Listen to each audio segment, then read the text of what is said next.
So friends, you like this mask, so you can also make one for you. So don't skip a single minute and watch the video till the end, and please like, share and subscribe. So here is the video. So friends, here I am using acrylic paint, a N95 mask.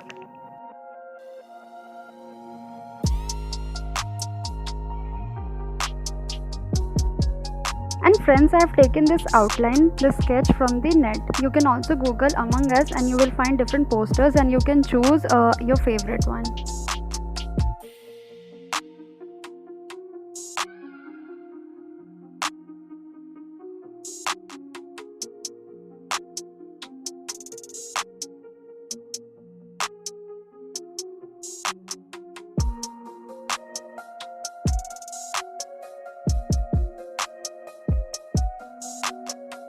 So after covering whole mask with the black acrylic paint, now I'll make some outline, and for this I'll use a black pen.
There is no restriction for color. You can choose any bright color or any color which is your favorite in the Among Us character.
So friends, after completing the coloring part, now here the time comes to write the tagline, which is Among Us. So let's see.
And here I'll use 2 layer, means 2 coat of the white paint, so that it look bright.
I hope that you like this mask, so please make one for you and do subscribe to my channel and also share this customized mask with your friends. Bye, take care.